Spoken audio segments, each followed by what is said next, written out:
Hello everyone, good morning, सुप्रभात, राधे राधे। कैसे हैं आप सभी लोग? आई होप आप लोग बहुत अच्छे रहें, हेल्दी रहें। सिर्फ 1 साल आप लगातार 4 बजे उठ करके एक्सरसाइज और वॉक शुरू कर दें। देखिए, आप खुद को 1 साल में इतना ज़्यादा अंतर खुद को बदलने के लिए सिर्फ 1 साल दीजिए। 1 साल बाद खुद को देखिए। तो सबसे पहले सुबह की शुरुआत हुई है। अभी सुबह के बज रहे हैं 4:30 और मैं 4 बजे उठ जाती हूँ। लेकिन भैया तैयार होते हुए मेरी तैयारी थोड़ी सी अलग होती है। खुद को मैं कितने मतलब क्या ही बताऊँ, मतलब कितनी तैयारी करनी होती है। मेन मुद्दा क्या होता है ना, मुझे आप लोगों के सामने आना होता है। अगर मुझे सामने ना आना पड़े तो मुझे इतनी तैयारी ना करनी पड़े, मैं जैसे ही रहूँ अपनी वॉक एक्सरसाइज कर लूँ। लेकिन आप लोगों के सामने आने के मतलब ऐसे होता है ना कि बड़ी वो लगती है, इसलिए मैंने कहती हूँ चलो भैया अपना गेटअप रेडी करते हैं और रेडी हो जाते हैं आप लोगों के सामने आने के लिए।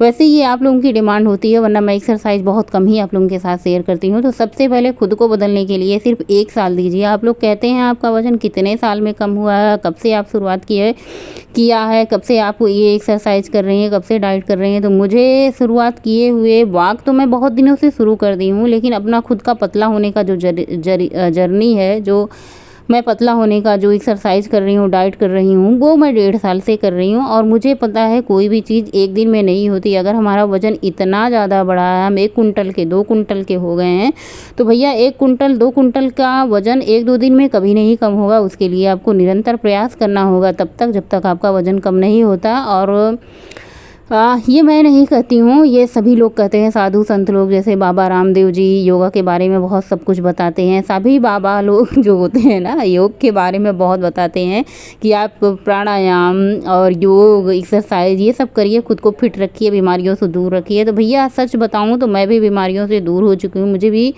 थायराइड की बीमारी है और सबसे ज़्यादा थायराइड की बीमारी है। ऐसा नहीं होता, बीमारी कोई छोटी बड़ी नहीं होती। जिसको जो बीमारी हो जाए सिर्फ उसको ही उसके बारे में पता होती है कि उस बीमारी से उसको क्या तकलीफ़ होती है। और ख़ुद को आराम देने के लिए थोड़ी देर तकलीफ़ दे लेना ज़रूरी है। जैसे हम सुबह सुबह एक्सरसाइज करने का मन नहीं होता है, हमें आलस आती है, मन तो हमारा बिल्कुल नहीं कहता कि एक्सरसाइज करें, लेकिन थोड़ी देर की तकलीफ़ अगर हमें पूरी जीवन के लिए आराम देती है तो हम थोड़ी देर की तकलीफ़ को लेने के लिए तैयार हैं। जैसे एक्सरसाइज अगर 1 दिन करते हैं, 2 दिन करते हैं, निरंतर रोज़ डेली नहीं करते हैं, तब आपको तकलीफ़ होगी। लेकिन अगर आप एक्सरसाइज को भी आप अपने जीवन का हिस्सा बना लेते हैं, डेली के रूटीन में शामिल कर लेते हैं, जैसे हमारा डेली का रूटीन होता है स्नान, ध्यान, पूजा पाठ, वैसे ही हमारा डेली का रूटीन होना चाहिए। योग और प्राणायाम, व्यायाम, हम कुछ भी करें, रस्सी की कूदें, साइकिलिंग करें या फिर कोई योग करें, एक्सरसाइज करें, सुबह वॉक पे टहलें, कुछ ना कुछ आपको सुबह उठ करके करना चाहिए। और अगर आप ये सुबह 4 बजे उठ करके अपना टाइम बना लेते हैं ना, तो फिर आपको कभी भी दवा लेने की ज़रूरत नहीं होगी, डॉक्टर के पास जाने की ज़रूरत नहीं होगी। ये मेरा खुद का एक्सपीरियंस है और खुद का अनुभव है जो मैं अब बहुत दिनों से कर रही हूँ। तो चलिए, एक्सरसाइज करने के बाद सबसे पहले वॉक कराते हैं। काफ़ी ज़्यादा उजाला भी हो चुका है, लेकिन मेरा मन था जाने का, क्योंकि पद्देव जी जा रहे थे वॉक पे, बोले चलोगी वॉक पे। मैंने कहा ठीक है, अगर आप पूछ ही रहे हैं तो ये कौन सी मना करने वाली बात है, ये तो और भी अच्छी बात है। और बच्चों का स्कूल भी नहीं था, तो ये भी अच्छी बात थी कि बच्चों का स्कूल नहीं है। वहाँ से आने के बाद आराम ही आराम है। जब बच्चों का टिफ़िन नहीं बनाना होता है तो कोई भागम भागा वाली ज़िंदगी नहीं होती है, मतलब आराम से अपना काम कर सकते हैं। मैंने कहा चलो ठीक है, वॉक कराते हैं, थोड़ी सी वॉक हो जाएगी, थोड़ी सी एक्सरसाइज हो जाएगी। खुद को फिट रखने के लिए इतना बहुत होता है।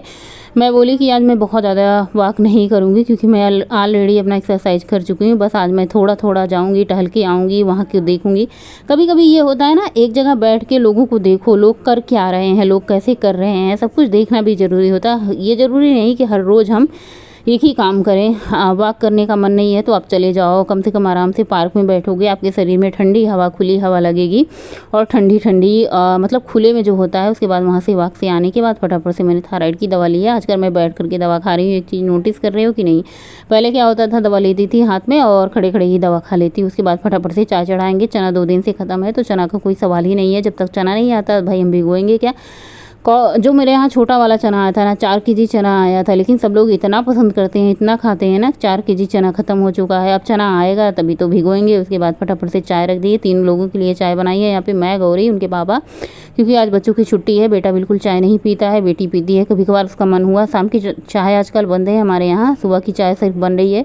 और कभी कभार सुबह की चाय भी नहीं बनती। ऐसा कंपलसरी कोई नहीं है कि चाय बने ही बने, लेकिन ये होता है सुबह का रूटीन होता है, चलो भाई चाय बना लेते हैं, थोड़ी थोड़ी ही पी लेते हैं, लेकिन चाय हो जाएगी ज़रूर। तो यहाँ पे मैंने 3 लोगों के लिए चाय बनाई है और यहाँ पे छान दिया है चाय। चाय लेकर के मैं चलती हूँ पतिदेव जी के पास, चाय पीती हूँ। उसके बाद बहुत सारा काम है, काम में जुट जाती हूँ, जैसे झाड़ू पोछा, किचन की साफ़ सफाई, बेडशीट बदलना, कपड़े धुलने का काम। ऐसे तो मैं बहुत सारा मतलब काम दिखाती हूँ, लेकिन बाथरूम से रिलेटेड कपड़ा धुलने का काम, फैलाने का भाई काम कभी कभार दिखा देती हूँ, लेकिन धुलने उलने का काम मैं नहीं दिखाती हूँ। उसके बाद फटाफट से मैंने झाड़ू लगाने के बाद, चाय पीने के बाद झाड़ू लगाई। उसके बाद थोड़ी बहुत तैयारी मैं कुकिंग की भी कर लेती हूँ, आलू उबलने के लिए रख देती हूँ। धनिया की पत्ती बहुत सारी आई थी, मैंने कहा चलो धनिया की पत्ती का यूज करते हैं। तो सबसे पहले यहाँ पे आलू चढ़ा दिया है पकने के लिए, और ये बेडशीट मैंने निकाली थी धुलने के लिए डाल दी थी।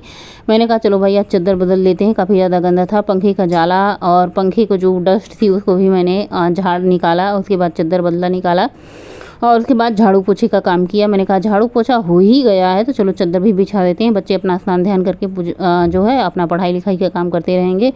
और बच्चों का आजकल हो रहा है मतलब शुरुआत हो रही है टेस्ट वोस्ट वगैरह की, परीक्षा वरीक्षा की, ये सब होता रहता है भाई। बच्चों का स्कूल आजकल अलग है, हर मंथली टेस्ट होते हैं, हर मंथली एग्जाम होते हैं, 6 महीने में होते हैं, साल भर में होते हैं।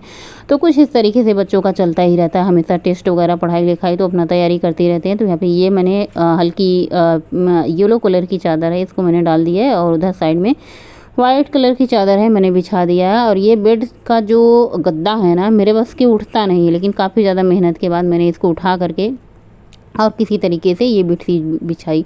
मुझे बड़ा उठाने में ना दिक्कत होती है, बहुत ज़्यादा भारी है, ये दबाने वाला जो चादर का काम होता है। तो एक बार जो अपने घर का काम साफ़ सफाई का काम कर देते हैं, चादर फिर से ठीक से बिछा देते हैं ना, उसके बाद देखने के बाद जो सुकून मिलता है ना, लगता है ये काम सारा मैंने ही किया है, कितना कठिन काम था ना, मैंने सरल कर दिया है। माँ तुम्हारी है सबसे निराली, तू ही तो पहचान हमारी, मंगल मूर्ति तू ही विधाता, पहले तेरा नाम है आता, मुझको खुद में संभाले अपने। पूजा पाठ करने के बाद फिर से किचन में हुई एंट्री। सबसे पहले मैं टमाटर को भुनने के लिए रख दे रही हूँ, क्योंकि आज मैं बनाऊंगी टमाटर की चटनी। टमाटर की चटनी बड़ी मज़ेदार, जो कि हरी धनिया के साथ बनाई जाती है। टमाटर भून करके चटनी बनाओ तो उसका स्वाद 2 गुना बढ़ जाता है। और आज मैं धनिया की पत्ती का खूब यूज करूँगी, क्योंकि धनिया की पत्ती पीली पड़ती जा रही है, पूरा बहुत ज़्यादा गट्ठर आ गया था धनिया की पत्ती के, इसलिए मैं आलू के पराठे बनाने की तैयारी कर रही हूँ। छुट्टी के दिन क्या होता है ना, आलू के पराठे बना दो, इतना ज़्यादा हैवी होता है, पूरे दिन की फुर्सत हो जाती है, शाम की भी फुर्सत हो जाती है, पूरे दिन की फुर्सत। सबसे पहले आलू उबाल करके मैंने रख दिया था, और फिर मैंने सोचा आज जब देर से ही खाना बनाना है, चलो भैया स्नान ध्यान पूजा पाठ घर की साफ सफाई करके फिर किचन में आते हैं। रोज़ जल्दी होती है, नहीं हो पाता तो कोई बात नहीं, लेकिन जब हो पाए तो बहुत ही अच्छी बात है, स्नान ध्यान करके किचन में आओ। आलू को उबाल करके यहाँ पे छील करके इसको मैश कर लिया, हाथ धुलते हैं, फिर से कपड़े में पोंछते हैं। ये आदत बहुत ही हमारी अच्छी कहें या फिर क्या ही कहें, कि हर बार जितनी बार हाथ धुलो उतनी बार कपड़े में पोंछो। वैसे तो कच्चे आलू की आप इसमें मसाला, हरी धनिया की पत्ती, लहसुन अदरक सब कुछ डाल के बना सकते हैं, वैसे आलू का भरता बना करके आलू के पराठे। लेकिन जो मुझे पराठे पसंद आते हैं वो भून करके ही आलू को बनाएं, तभी अच्छे लगते हैं। तो भुने हुए आलू के पराठे का स्वाद ही अलग होता है। उसके बाद कढ़ाई चढ़ाइए, सरसों का तेल, कसूरी मेथी, जीरा और अदरक, लहसुन, हरी मिर्ची, काली मिर्च को कूट करके मैंने कुटना बनाया था, कुटने को मैंने तेल में ऐड कर दिया है। साथ ही इसमें मसाले ऐड कर दिए हैं। मसाले में वही सब्जी मसाला, किचन किंग और होममेड मसाला जो मैं धनिया सौंफ जीरा बना के रखती हूँ, अमचूर पाउडर, स्वाद अनुसार नमक डाल करके सारे मसाले को कर दिया अच्छे से मिक्स। ये देखिए एकदम मसाला ड्राई हो चुका है, अच्छे से भून दिया है। गैस को कर दिया है अभी बंद, क्योंकि अगर मैं गैस को नहीं बंद करती तो हमारा मसाला जल करके हो जाता है स्वाहा, इसलिए मैंने गैस को कर दिया है बंद। जब तक हम मसाले को अच्छे से मिक्स नहीं कर लेते आलू में, तब तक हम गैस को नहीं जलाएंगे। आलू को मसाले में अच्छे से मिक्स करेंगे, फिर गैस को जलाएंगे, फिर आलू को भूनेंगे। बहुत ज़्यादा भूनने की ज़रूरत नहीं होती है, सिर्फ मसाला भुन जाए बस, इतना ही हमें भूनने की ज़रूरत होती है। लाइट भी यहाँ पे चली गई है, फिर से लाइट आ भी गई। उसके बाद हरी धनिया की पत्ती ऐड करके आलू को अच्छे से भून लिया है, गैस को कर दिया है बंद। हमारी आलू भुन चुकी है। अब फटाफट से आटा गूँथने की तैयारी करते हैं। लेकिन आटा गूँथने में एक है ट्विस्ट, जो मैं बनाती हूँ हर बार, पिंक पराठे बनाती हूँ, और पिंक पराठे वाकई बहुत स्वादिष्ट होते हैं। इसी बहाने हमारे बच्चे चुकंदर भी खा लेते हैं। तो यहाँ पे मैंने 2 बड़े साइज़ के चुकंदर लिए हैं, इनको छील करके कद्दूकस कर लिया है, और मैं इसको पीस करके तैयार करूँगी। आप जो चुकंदर होता है ना, इसमें थोड़ा सा कसैलापन होता है। जब आप कच्चा खाते हैं ना, सबको कच्चा नहीं पसंद आता है। जब आपको कच्चा पसंद ना हो खाना चुकंदर, तब आप इसको पका करके खाएं। पका करके खाने से इसका मिठास अलग हो जाता है, ये मीठा हो जाता है, जो कसैलापन होता है इसका गायब हो जाता है। इसलिए मैं ज़्यादातर इसे पका कर खाना पका करके खाती हूँ, चाहे इसे रोटी में पका कर, पराठे में पका कर, या फिर चने में डाल करके, या फिर इसका सूप बना के पी सकते हैं, जैसे आपको पसंद है। तो यहाँ पे मैंने जो है चुकंदर को कद्दूकस करके मिक्सर के जार में रख दिया है, और दूसरी तरफ मैंने यहाँ पे भुना हुआ टमाटर, हरी मिर्ची और अदरक लहसुन का जो पेस्ट बनाया था ना, इसको थोड़ा सा मैंने चटनी में डाल दिया है, टमाटर और धनिया डाल दिया है। तो सबसे पहले क्या करते हैं, चुकंदर को पीस लेते हैं। थोड़ा सा पानी ऐड करके चुकंदर की प्यूरी बना ली है, खूब अच्छे से बारीक पीस लिया है। साथ ही हम चटनी को भी साथ में पीस लेते हैं। ये जो छोटा वाला जार है ना, जब मैं इसको चढ़ाती हूँ, चटनी पीसती हूँ ना, तो ऐसे मेरा जीव जो है ना सन्न हुआ रहता है, क्योंकि क्या होता है, मिक्सर जार है छोटा और चटनी मैं इसमें ज़्यादा डाल लेती हूँ। इसकी वजह से मुझे डर लगता है कहीं ये बाहर ना आ जाए। कई बार बाहर आ भी चुका है, जब मैं पीसती हूँ बहुत ज़्यादा भर देती हूँ। तो यहाँ पे हमारी चटनी तैयार हो चुकी है, और क्या कहते हैं, आलू भी रेडी हो चुका है। बस फटाफट से आटा गूँथते हैं, और आटा गूँथ करके हम फटाफट से पराठे बनाना शुरू करते हैं, क्योंकि बच्चे काफ़ी ज़्यादा इंतज़ार कर रहे हैं। वैसे बच्चे पराठे का इंतज़ार कर रहे हैं, और बर्तन सिंक में पड़े पड़े मेरा इंतज़ार कर रहे हैं कि कब प्रतिमा आए और कब मुझे साफ़ सुथरा चिक्कन मुक्कन करके टोकरी में लगाए। लेकिन क्या है ना, मुझे ज़्यादा चिंता बच्चों की है कि सबसे पहले मैं बच्चों को पराठा खिला दूं आराम से, टाइम से। और एक बार बच्चे हमारे पेट भर के पराठा खा लेंगे ना, दिन भर की फुर्सत हो जाती। बार बार कोई खाना नहीं खाता है। एक बार नाश्ता कर लेते हैं तो फिर कोई खाना नहीं खाता है, एक बार खाना खा लेते हैं फिर कोई नाश्ता नहीं करता, एक ही चीज़। तो फटाफट से यहाँ पे आटा गूँथ करके मैंने रेडी कर लिया है। आटा देखने में ही इतना सुंदर लग रहा है, तो फिर पराठे कितने सुंदर होंगे, लजीज होंगे, स्वादिष्ट होंगे, ये तो बताना मुश्किल है। लेकिन आप लोग बनाइए, कभी खाइए और ट्राई कीजिए। बहुत ज़्यादा क्वांटिटी में मत बनाइए, थोड़ा बनाइए, जब आपको पसंद आ जाए तब। और मुझे सच बात बताऊँ ना, मुझे पराठे बनाने और खाने दोनों बहुत पसंद है। उसके अपेक्षा जो डीप फ्राई पूड़ियाँ होती हैं, चाहे वो मोटी मीठी पूड़ी हो, चाहे सादी पूड़ी हैं, इसकी अपेक्षा मुझे वो पूड़ियाँ नहीं बनाने का मन होता जो डीप फ्राई करके बनाई जाती है। पराठे बनाने को कहो तो मैं रोज़ बनाऊँ, लेकिन हाँ, वो सादे वाले पराठे नहीं जो सिर्फ आटा गूँथ करके बनाए जाते हैं। इसमें भरवा पराठे, चाहे वो आलू भर के पराठे हों, चाहे सत्तू भर के पराठे हों, चाहे चने भर के पराठे, चने की दाल भर के, पूरन पोली जिसको बोलते हैं, पूरन पोली वो महाराष्ट्रियन नहीं, जो मीठा मीठा गुड़ डाल के बनाते हैं, वो वाली तो मैंने कभी ट्राई नहीं की है। शायद वो बहुत अच्छी होती होगी। लेकिन ये जो चने की दाल की जो लहसुन मिर्ची डाल के पूड़ी बनाते हैं, उसे आलू की सब्जी के साथ खाते हैं, वो वाली पूड़ी। तो ये 3 पूड़ियाँ जो होती है ना, तवे पे बनती है, बहुत बढ़िया लगती हैं। सादे पराठे कम भाते हैं। जो ये आलू के पराठे होते हैं, चुकंदर के आटे में गूँथे हुए आलू के अंदर स्पाइसी, चटपटा, तीखा जो अंदर इसके आलू होता है, ऊपर से ये मिठास होती है ना, साथ में अगर दही हो, साथ में जीरा हो, उसके ऊपर से पड़ा हुआ हरी धनिया की चटनी या फिर लाल जो है केचप हो ना, तो फिर पूछो मत। और इतने गरम गरम पराठे मैंने बनाए थे ना, क्योंकि मुझे गरम गरम ही पराठे पसंद होते हैं। ऐसे तवे से गरम गरम पराठे उतारे जाएँ और तुरंत मेरी थाली में परोसे जाएँ, मुझे ऐसे वाले पराठे पसंद आते हैं। पराठे खाएंगे और सिंक में बर्तन पड़े हैं सामने आपको दिखाई दे रहेंगे, तुरंत बर्तनों को भी साफ करना शुरू कर देंगे। दिल तो तेरा बागी है, बेफिक्री का आदी है, तू तो पिघला सोना है, तेरे को क्या होना है, परिंदों का साथी है, किस्मत भी राजी है, तू तो पिघला सोना है, होता है जो होना है। और दोपहर के बाद मैं आप लोगों से अभी मिल रही हूँ। शाम के बज चुके हैं 6 और 6 बजे मैं वॉक पे निकल चुकी हूँ, और मेरे साथ है गौरी। और वॉक करने का जो आनंद है वो बताने में नहीं है, सिर्फ वॉक करने में है। मैंने सोचा चलो भाई वॉक कराते हैं, साथ में दूध भी लाना होता है, और वॉक तो सबसे ज़्यादा ज़रूरी होता है। ऐसा होता है ना, घर से निकलने के लिए ना वॉक बहुत ज़रूरी होता है, एक बार काम से फुर्सत पाने के लिए। वैसे ये वॉक तो बहाना होता है, यहाँ भी काम ही होता है हमारा, दूध लाने का काम होता है हमारे घर में। जिस दिन हमको दूध लाना ना हो ना, ऐसे सबको सिफारिश करनी होती है, दूध लेने चले जाओ, दूध लेने चले जाओ। टाइम से दूध नहीं आ सकता है। मेरे यहाँ मेरी आदत है कि सबसे पहले अपना काम करती हूँ, बाकी काम पीछे रख देती हूँ। वैसे जिस दिन मेरी तबीयत ना ठीक हो, या फिर मैंने टी-शर्ट वगैरह पहन रखा हो, बाहर ना निकलना, उस दिन सबको सिफारिश करनी पड़ती है दूध लाने के लिए भी।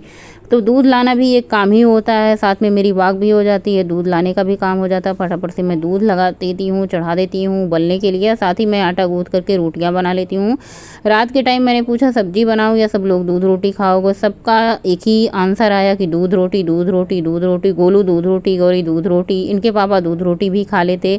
तो फिर मैं बची अपने लिए, मैं क्या ही बनाती, मुझे भी दूध रोटी दही रोटी पसंद है। फिर मैंने कहा मैं भी दूध रोटी खा लूँ। दूध अच्छे से गर्म हो चुका, खूब अच्छे से दूध को खौलाया, उसके बाद सबको दूध रोटी गरम गरम, वैसे दूध बासी भी रखा था लेकिन ताज़ा दूध रोटी खाने का आनंद अलग ही होता है। थोड़ी सी मैंने चीनी डाली है, दूध निकाला है। तो सबसे पहले हम गौरी को दूध रोटी देते हैं, गोलू मलाई रोटी खाएंगे, बाकी हम सब लोग दूध रोटी खाएंगे। तो यहाँ पे मैंने गौरी को दूध रोटी दे दिया है, ये पद्देव जी को दूध रोटी दे दिया है, गोलू को मैंने मलाई रोटी दे दी है। और यहाँ पे जो भगोने में दूध बचा हुआ था सबको मलाई मैंने दे दिया है और भगोने का दूध मैंने लोटे में ट्रांसफ़र कर दिया है और इसी भगोने में मैं खाना खा लेती हूँ। मैंने कहा जब दूध निकाल ही दिया है, 2 रोटी और थोड़ी सी दूध मैंने आज के डिनर में खाया है।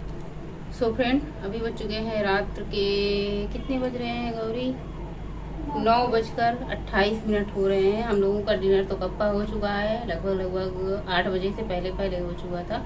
और गौरी क्या कह रही है पता है, यही बैठी है। गौरी कह रही है आप लोग, आपके व्यूअर क्या सोचते होंगे कि यही कमरा है इनके पास और ये बदलता नहीं। हम कहे भैया घर किसका बदलता है, अगर घर एक बार बन जाता है तो घर नहीं बदलता है। वो तो घर बदलने वाला काम उनका होता है जो किराए पे रहते हैं। वैसे हम भी किराए पे रहते हैं, लेकिन ये मतलब जब तक जॉब है तब तक हम लोग यहाँ रह रहे हैं, तब तक नहीं बदलेगा। और आज का व्लॉग यहीं पे समाप्त करने का टाइम आ चुका है और हम लोगों का डिनर हो चुका है। डिनर में दूध रोटी सबने खाई है, दूध रोटी मलाई रोटी, जिसको जो पसंद आया सबने खाया। और मैंने भी 2 रोटी दूध थोड़ी सी चीनी खाई है। और आप लोग पूछते हैं ना मतलब कि दूध रोटी नहीं पसंद होती, हमारे घर में सब लोग नहीं खाते।